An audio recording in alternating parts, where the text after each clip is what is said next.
Y es hora entonces de dar paso a las exposiciones de nuestros invitados internacionales en este seminario. Pero antes, aunque son mundialmente conocidos, quisiera hacer una breve reseña de ellos. Como ustedes saben, el profesor Michael Porter es considerado como el padre de la estrategia competitiva y uno de los referentes del management a nivel mundial. Académico, como se ha dicho, de la Universidad de Harvard, sus ideas han influenciado a decenas de países. En 2001, la Escuela de Negocios de Harvard y la University crearon en conjunto el Institute for Strategy and Competitiveness, dedicado a difundir el trabajo del profesor Porter. Es autor de 18 libros y más de 125 artículos de difusión global.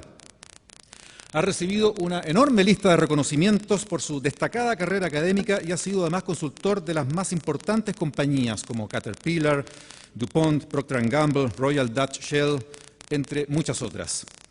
Su libro, La ventaja competitiva de las naciones, es un clásico que se enseña en las escuelas de negocios de todo el mundo y que ha guiado la política económica, además de muchos países. En los últimos años, el profesor Porter ha dedicado creciente atención en sus investigaciones a la filantropía y al rol de las corporaciones en la sociedad. Su artículo en conjunto con Mark Kramer en el Harvard Business Review, titulado La nueva agenda de la filantropía, creando valor, ha introducido un nuevo modelo para desarrollar estrategias en las fundaciones y otras organizaciones de este tipo. Sin más preámbulos, entonces, quisiera dejar con todos ustedes al profesor Michael Porter. Profesor, por favor.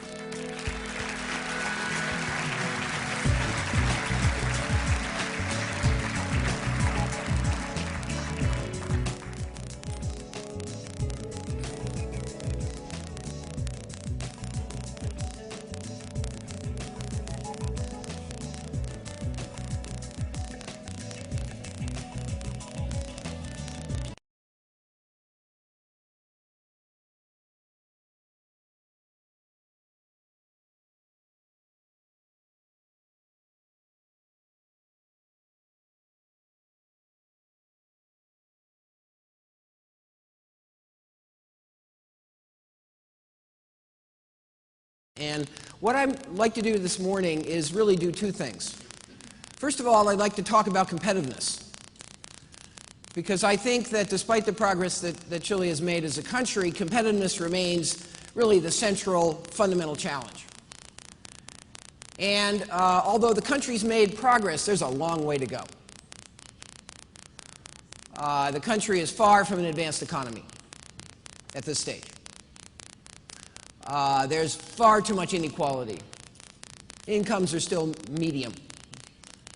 And despite the remarkable leadership that Chile has offered in terms of government, and in terms of opening, in terms of embracing free market principles, there's lots of work to be done. So I'd like to talk a lot about competitiveness, because I think it's very important at this particular moment that we understand very clearly what that means.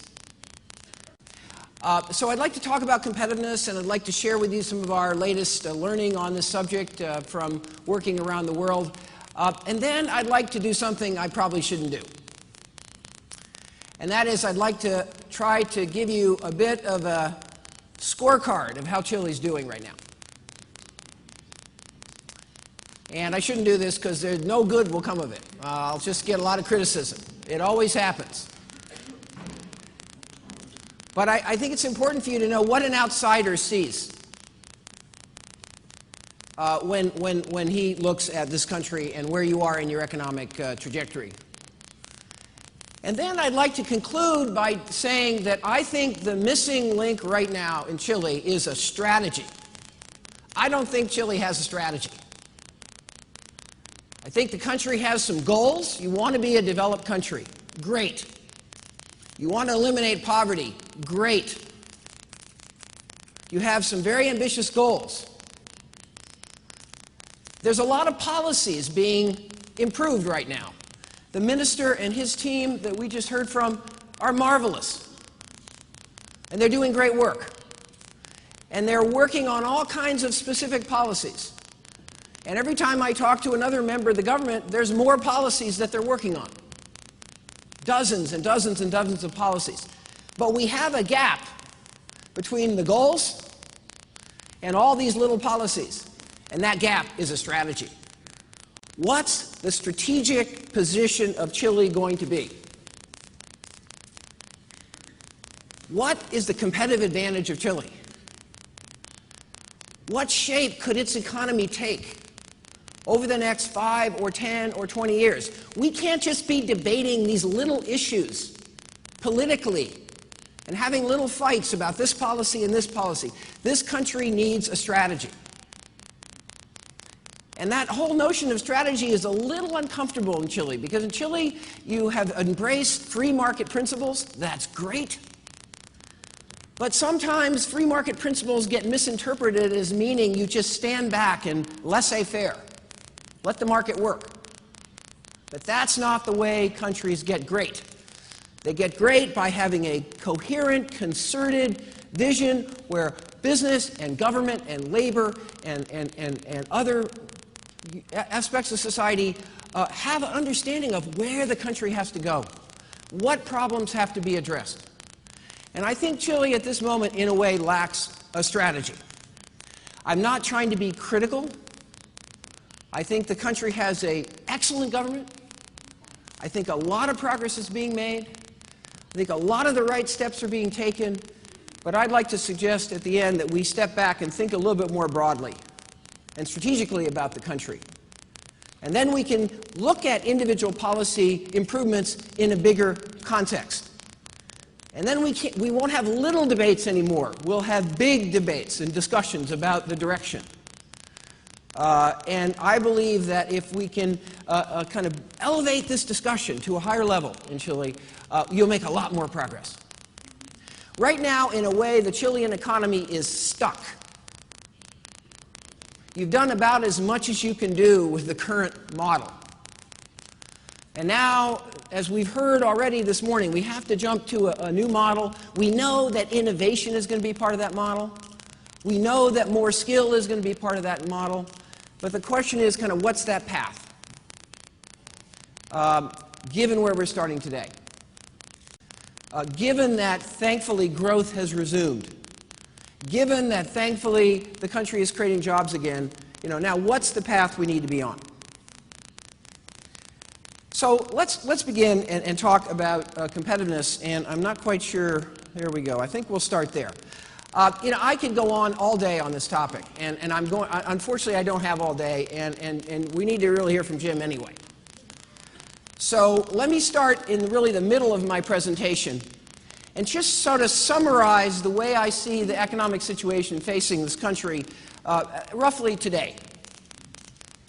Again, I want to apologize for any, I'm not a deep expert on the country and all the economic statistics, but I want to give you at least an outsider's impression of the country. First of all, I think this country has done a marvelous job of managing through the global economic crisis. The macroeconomic policies are excellent. The country has done a good job on the big issues of eliminating corruption and having an effective government that's transparent. And that's been a tremendous asset. And that's why the country has bounced back so quickly. The country still is outperforming many of its Latin American peers. But I think, as we'll see later, if you compare yourself to your neighbors, you look relatively good. If you compare yourself to who you want to be, you don't look good. And, it's like, what league are you playing in? In baseball in America, we have the single A, and then we have double A, and then we have triple A, and then we have the major league. And compared in the minor league, you look pretty good. You look pretty good compared to some of the neighbors. But boy, compared to those countries that you aspire to be, and you have every right to aspire to be, performance is only so-so. Prosperity growth remains respectable. Poverty has been going down. All those things are good. One of the most exciting things that's happened recently in Chile is you've started to create jobs. After sort of a very depressing period of not creating jobs. And those jobs are better and better. They're salary jobs. They're not just self-employment. There's good signs. Women are starting to move into the workforce in Chile in greater numbers. That's a very, very good sign. So this is a tremendous thing to be optimistic and encouraged about. And I think this progress is a reflection of the sound, particularly macroeconomic policies, the quality of government in terms of the talent in government in this country, the confidence that has been rebuilding in the country. All these things, and I should also say the rebuilding of the country because of the earthquake isn't hurting in terms of economic growth. But all these things are good. And yet, I don't believe that we should be satisfied. Because there has been a relative slowdown in growth. Yes, it's picked up recently. Whether it stays at current levels for year after year after year is an open question, but I think if we actually look realistically, there's been a bit of a slowdown, particularly compared to some of our peers. Inequality remains stubbornly high in this country in terms of the differences of income. The most scariest thing about Chile is that productivity growth has stagnated. We'll talk a lot about productivity. Productivity is the fundamental, most important thing that determines economic success, with no close second. If you want to be prosperous, you have to be productive. Productive is when you can generate a lot of output in a day of work. Productivity growth has stagnated. And to the extent that you're growing productivity, it's based mostly on capital investment, not on innovation. And we found that kind of the traditional ways of growing productivity, migrating labor out of less productive sectors into more productive sectors, has slowed down. And this is the bottleneck. Productivity is the bottleneck facing the Chilean economy. We just have to become more productive. And we'll talk about that a little bit later on. Export growth, which is a sign that we are truly competitive in the international markets, is disappointing. You know, Chile has exports, but if you remove the effect of resource price increases, you don't see much real export growth. You don't see much real export diversification in the economy. Innovation output, and this is one of the reasons why we're having this session today, is very, very weak. It's remarkable. There's a lot of smart people in Chile. There's a lot of good engineers in Chile.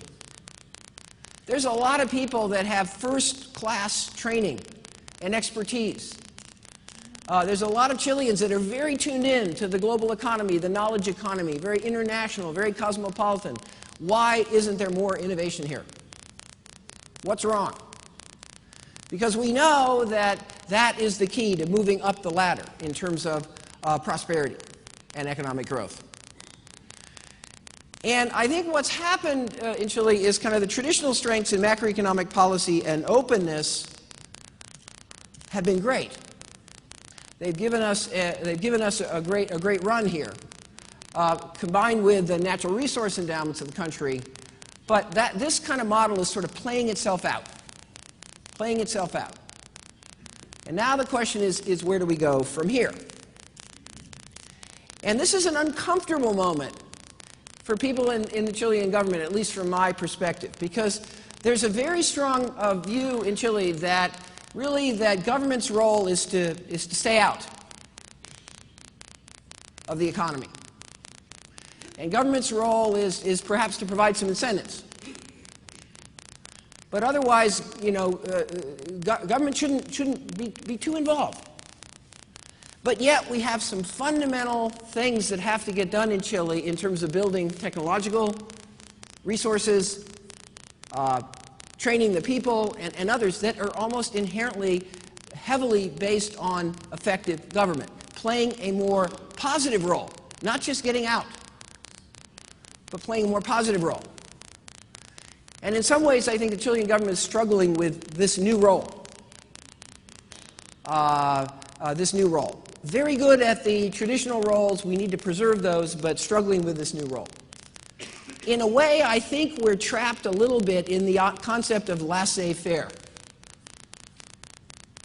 And I think that's being misinterpreted. Government should stay out of some things, but government has to be involved in others to create certain public assets, to make things happen. And this is an interesting, complicated moment. Now, in most countries, you have the opposite problem. In most countries, government's been much too involved and much too interventionist and much too distorting of the economy, and the challenge is to get them out.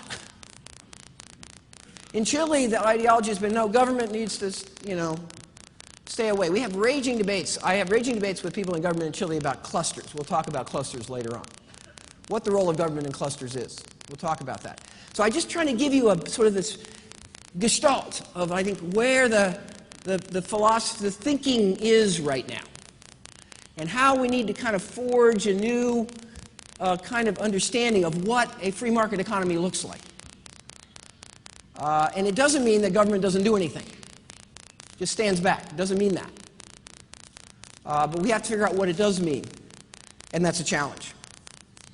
So let's talk a little bit about competitiveness. I'll try to go quickly because I'm assuming that many of you are familiar with these basic concepts. But I think it's very important that we all get on the same page here, because ultimately it's reaching kind of a consensus about what it will take to move the country forward that will allow the country to move forward.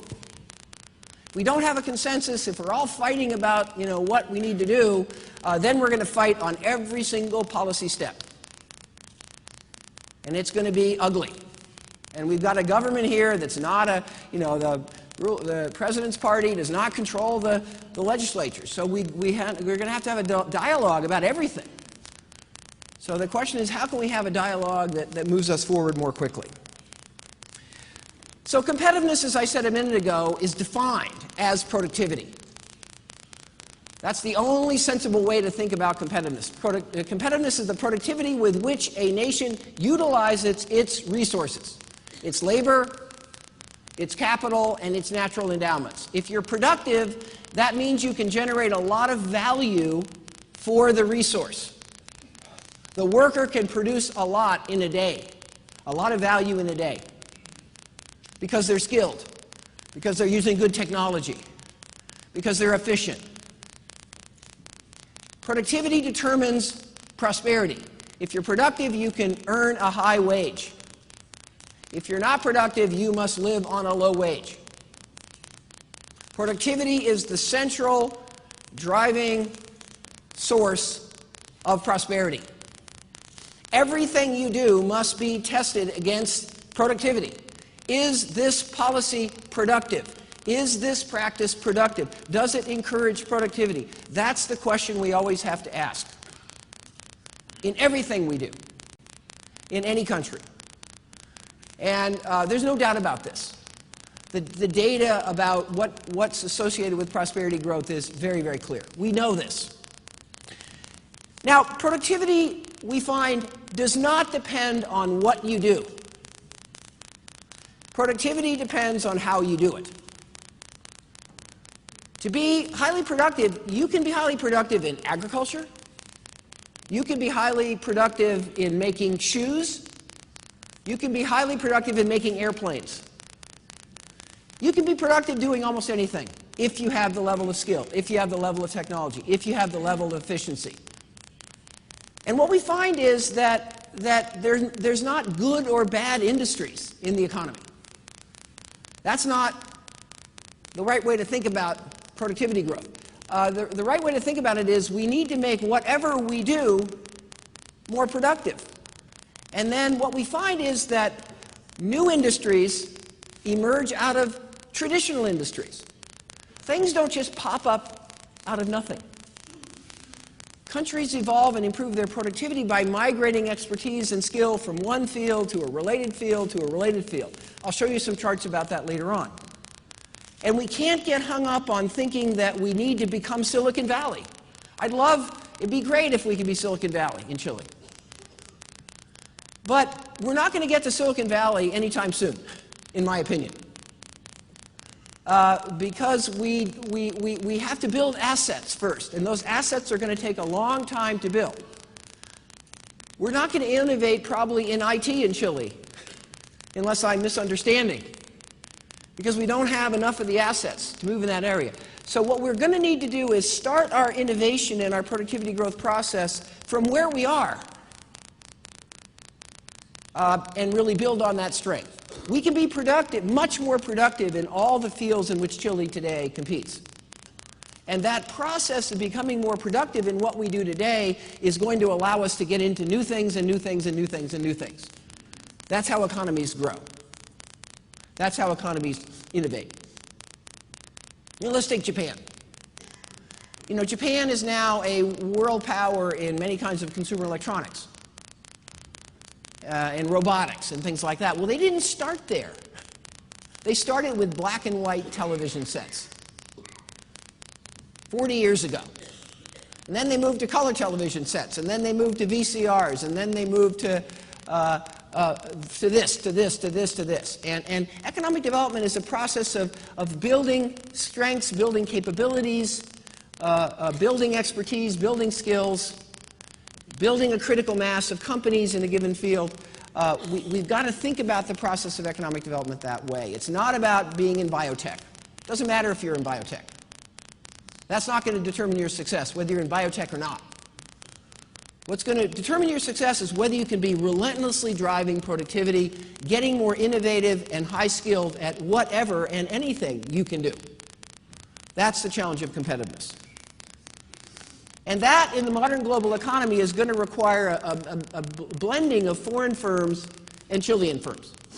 Chile has to be open. We need the best firms in the world to come here and teach us how to be productive, connect us better to international markets. But we also need Chilean firms to grow up and be part of those clusters that we built. And so we've got to create an economic strategy that really welcomes and celebrates that synthesis, that blending of both foreign and local. Okay. Now the question is, how do we create productivity? What does it take? What are the ingredients? And there, the work that we've been doing at Harvard, at my institute, has kind of taken a number of some big steps in trying to define and understand the productivity model at the national level. And the way we think about productivity now, and the way we think about competitiveness, and the way we try to understand and assess competitiveness at the national level looks something like this. That really at the foundation of any economy and its ultimate success are endowments. Endowments are things like natural resources, of course. Endowments are things like a location in the world. You inherit a location in the world.